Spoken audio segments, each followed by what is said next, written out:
اعوذ باللہ من الشیطان الرجیم بسم اللہ الرحمن الرحیم ربی یسر ولا تعسر وتمم بالخیر۔ تاریخ طبری جلد اول کا مطالعہ کر رہے ہیں۔ آج کے ایپیسوڈ میں عرب اربا اور عرب مستعربہ، یہاں سے ہم آگے شروع کریں گے۔ ارم بن سام بن نوح کے بیٹے ایوس بن ارم، غائر بن ارم اور حویل بن ارم تھے۔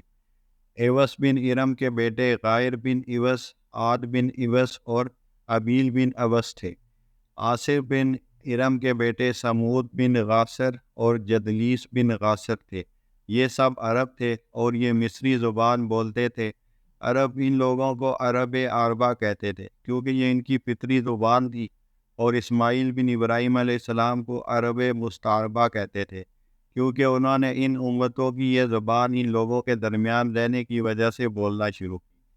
پس ثابت ہوا کہ عاد و سمود، عمالیق، امیم، جاسم، جتلس اور تسم ہی اصلی عرب تھے۔ عاد اس رعایت سے لے کر حضرموت اور پورے یمن میں رہتے تھے، اور سمود و حجاز اور شام کے درمیان حجر سے لے کر وادی القرا اور اس کے اطراف میں رہتے تھے۔ جدلس تسم کے ساتھ ہولیے اور ان کے ساتھ یمامہ اور اس کے اطراف بحرین کے علاقے میں رہائش اختیار کی۔ اس دور میں یمامہ کا نام جو ہوتا تھا۔ جاسم عمان میں رہتے تھے۔ حضرت نوح علیہ السلام کی سام اور یافس کے لیے دعا اور حام کے لیے بد دعا۔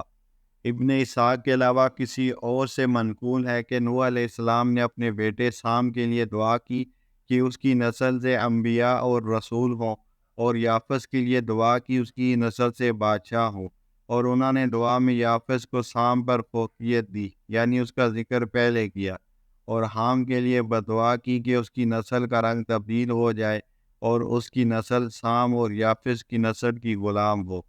بعض کتب میں مذکور ہے کہ بعد میں نوح علیہ السلام کا دل حام کے معاملے میں نرم پڑ گیا تو انہوں نے اس کے لیے دعا کی کہ اس کے بھائی اس پر رحم کریں، اور پھر اپنے پوتے کوش بن حام اور جامر بن یافس بن نوح کے لیے دعا کی، اور یہ سب کچھ اس لیے ہوا کہ اس کے پوتوں میں سے ان کے پاس آئے اور ان کی اس انداز سے خدمت کی جس طرح کوئی حقیقی بیٹا باپ کی خدمت کرتا ہے۔ اس لیے انہوں نے پوتوں کے لیے دعائے خیر کی۔ سام اور یافس کی اولاد۔ سام کے 6 بیٹے تھے جن کے نام بالترتیب آبر، علیم، اشوز، لاوز اور ارم تھے۔ یہ سب مکہ مکرمہ میں رہتے تھے۔ ارفخشد کی نسل سے انبیاء اور رسل اور دوسرے مختلف عظیم لوگ اور تمام اہل عرب اور مصر کے فرائض پیدا ہوئے۔ یافس بن نوح کی نسل سے ترکوں سمیت عجم کے تمام بادشاہ تھے، اور فارس میں ان کا آخری بادشاہ یزدگرد بن شہریار بن پرویز تھا، اور ان کا نسب جیومرد بن یافس بن نوح پر ختم ہو جاتا تھا۔ کہا جاتا ہے کہ لاوز بن سام بن نوح اور اس کے دوسرے بھائیوں میں سے ایک قوم جامر کی طرف گئی۔